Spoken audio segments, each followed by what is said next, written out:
Hi folks, welcome back. That way.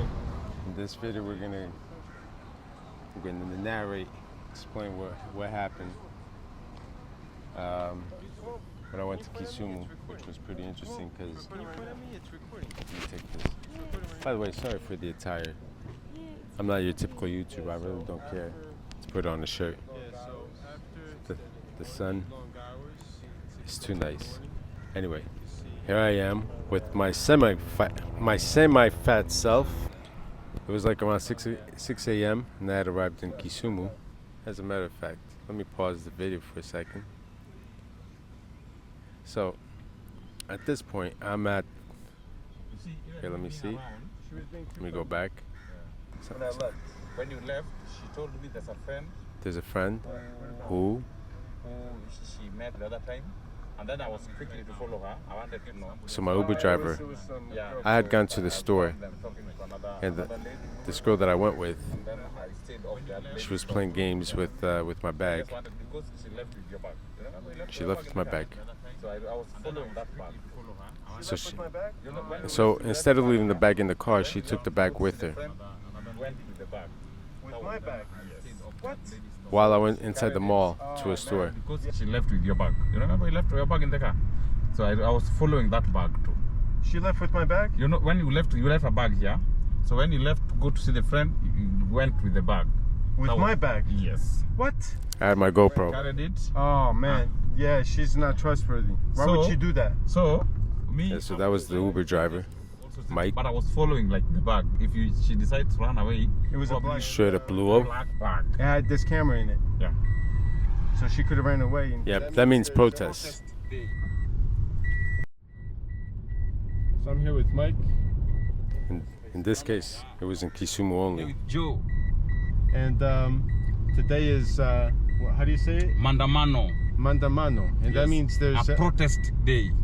for what's his name? When Kenyans are protesting. Not all Kenyans. It's the Luos, basically. No. It's only that the man leading. But the inflation was really because. Hold on, let me pause the video. The inflation was really because last year, when this was recorded, either July or June, all year, the Kenyan shilling kept on devaluing against the dollar.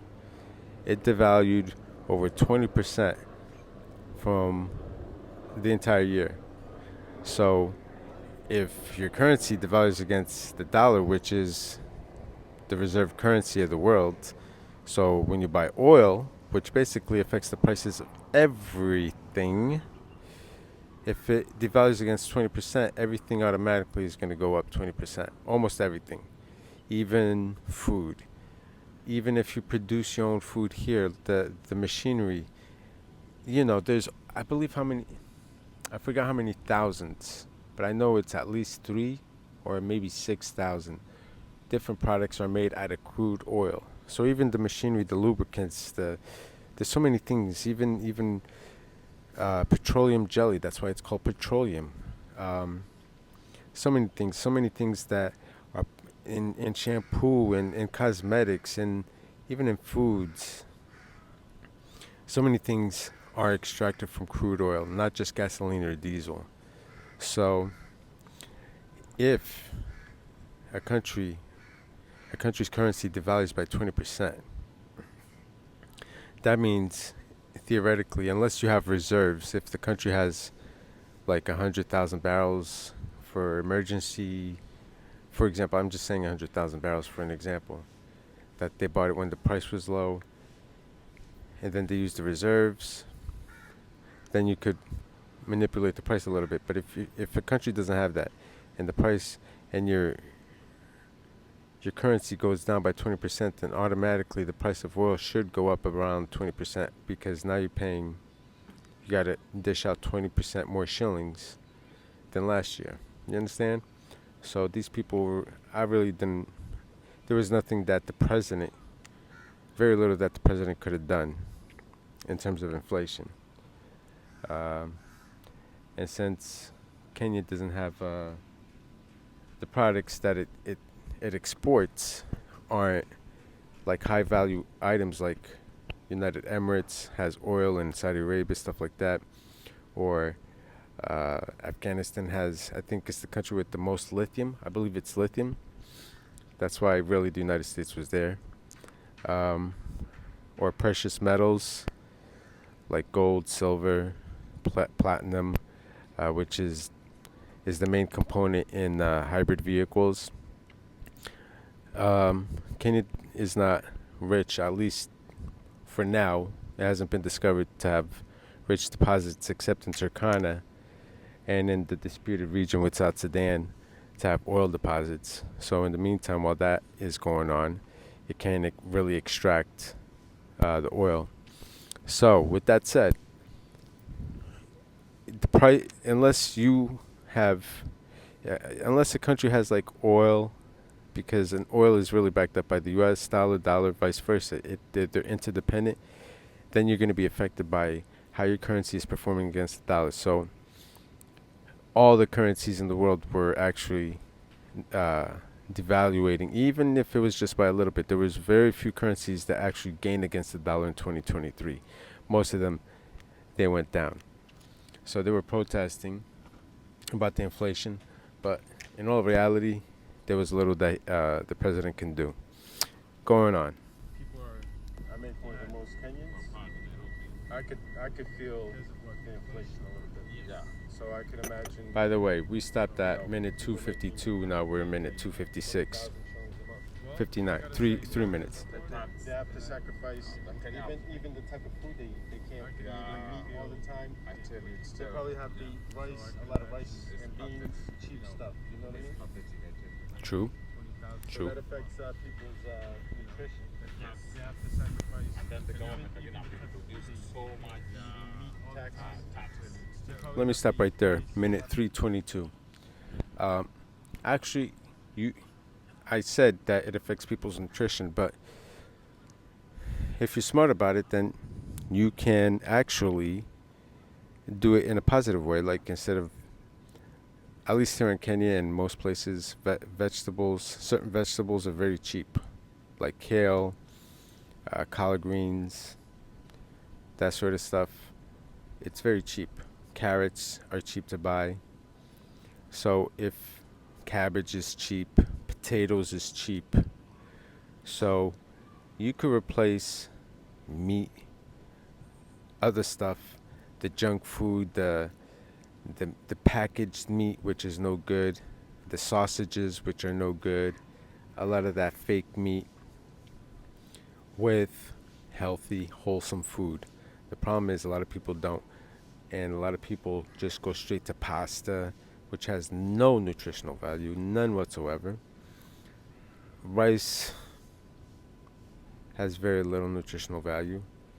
And here in Uganda, maize, what you guys call, or the Kenyans call ugali, has very little nutritional value, of which, if you're type O, it's been proven beyond a shadow of a doubt, anything that is made out of corn is not good for anybody that has blood type O.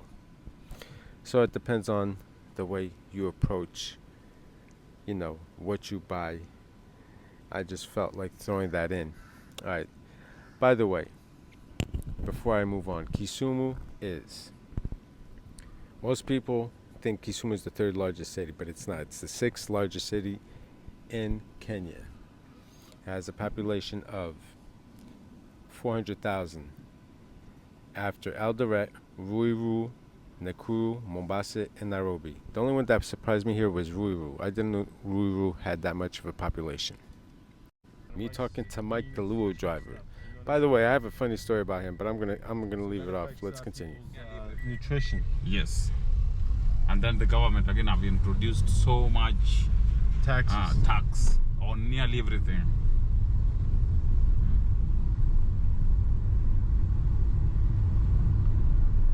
Yeah, so I was told it was going to be very dangerous, but so Man, let me tell you something. This is the kind of stuff I like. I don't like going to resorts. This is the fun stuff. I actually went live. You could search on my live videos. I went live while they were doing the protests, and if you pay attention, far off you can see tires burning. So what street is this? So during the protest, almost everybody stays home because they loot. They take advantage in Kisumu. A lot of the youngsters to loot and steal stuff from the stores. I saw this as Seeing the signpost. I saw this as a place to rent. So I had put my camera. Let me pause this. I had mistakenly put this in hyperlapse, so that's why I had to. Actually, the video is even going faster. I had to put this like in slow mo to even make it look like this. So I apologize. This is one of the places that I rented, and it was crazy because there was one gate, a guardsman, and within that compound, if you want to call it, there was different buildings with different owners. So I had to we had to drive through this really bad dirt road. So this is where I was staying the second time. Now this, you see the chicken. This is the compound. Like it was a huge place, and the dirt road was really bad. And there was a lot of buildings. See? So are most compounds gated like this in Kisumu? They have a gate. Yeah, I was like, most compounds they're gated like this, because I wasn't used to that. I've never seen anything like that in Mombasa. Yeah. Oh, okay. Like that. I know the owner of this car. Apparently so. You know everybody, don't you? This guy Mike, he was a funny dude. Usually this is busy, right? This road, it's a highway, and usually that road is damn busy, man. But now because there's protests. Are you feeling the tear gas? Feeling the No. You're not feeling anything. You still start feeling it. The next few minutes you start feeling it itching you. Then maybe it's better rolling up the windows. Man, it was quiet. I went at the wrong time. Well, to me, I went at the right time during the protest. So this is. When else are you gonna pick up footage like this with the streets empty in Kisumu? This is the main highway in Kisumu, and it was empty. Look at that. That's motorbike. So our car is a bit unique because you're here. Are you seeing? You tell me, why do you want to follow? Are you seeing the policeman there? Are you seeing the roundabout? Yeah, are you seeing the smoke? Yes. Yeah, so you can just imagine. Hopefully the camera can capture it. You can't pass beyond this point. You can't. This is on the way to what? This is this road. You head to Busia, Uganda. Yeah. But in terms of Kisumu, this is on the way to West End, or this is United? bus stage. Then at the roundabout, you can also get to town. I think over here I was on a motorbike, so you could see it was empty. But it was crazy because I couldn't even find. I had to Mike had to get me this guy to do me a favor to ride me on the motorbike. Because even the Buddhas, they didn't want to drive on the main road. So normally this is the main avenue of Kisumu. Normally there's a lot of traffic, a lot of roads. But as you can see today, there's protests. They're protesting about inflation. What are they protesting about? Huh? You don't know what they're protesting about? A little bit. About the cost of living? Yeah, it's about. Let's go this way. It's about the cost of living. Why are we going this way? Close this way. So I had to get off the bike. You see the smoke over there? Yeah. Down there, they were burning tires. Oh, because you see the smoke over there? Yeah.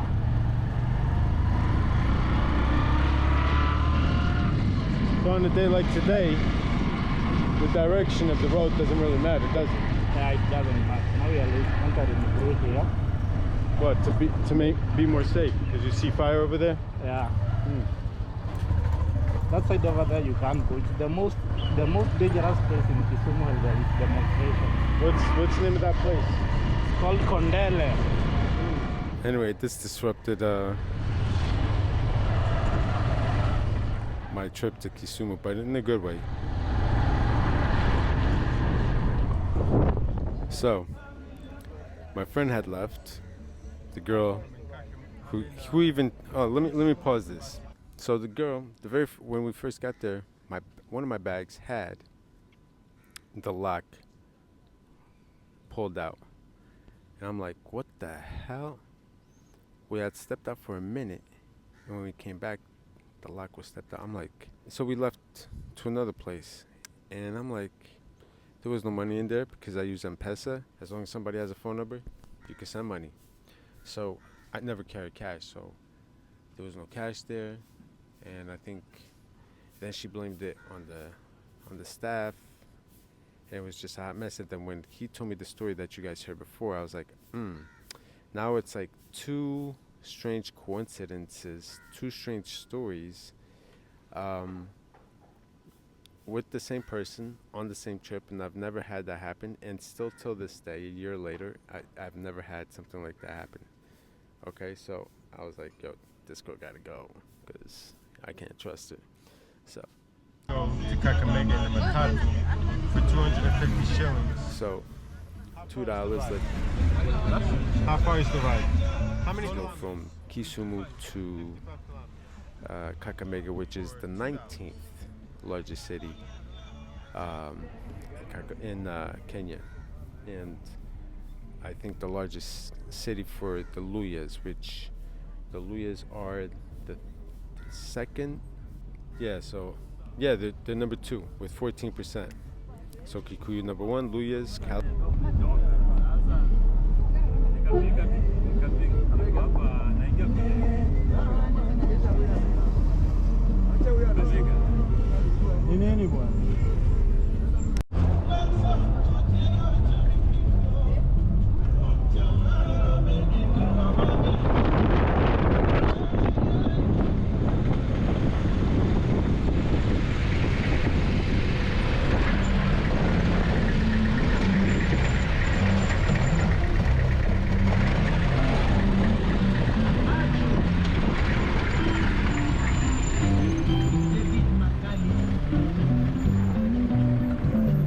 Driving through Kenya's finest roads.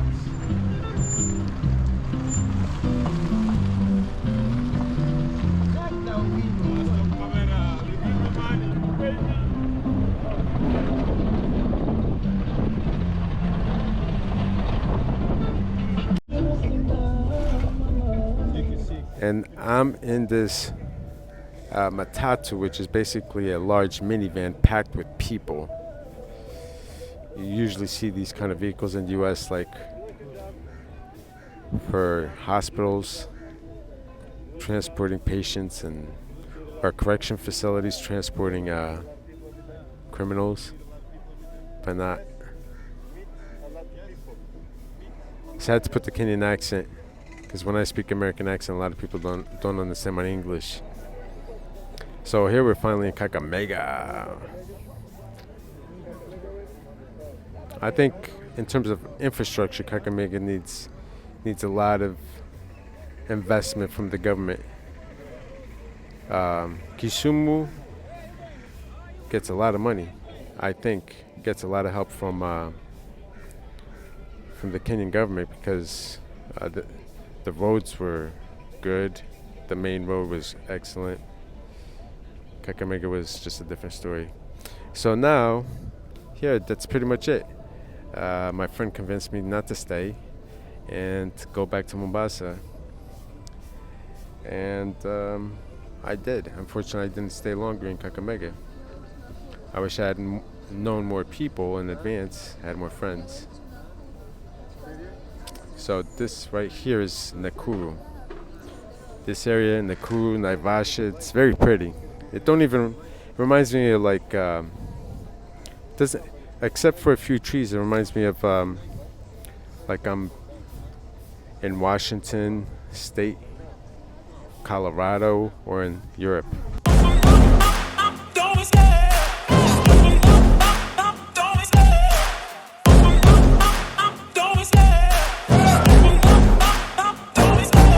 Love the chase and the hunt, and I set the pace when I'm running. I always take what I want and I always give it 100. Don't need a bank, no I'm funded. Play the game like it's nothing. I'm always thankful for something. Don't take for granted, stay humble. Now wait.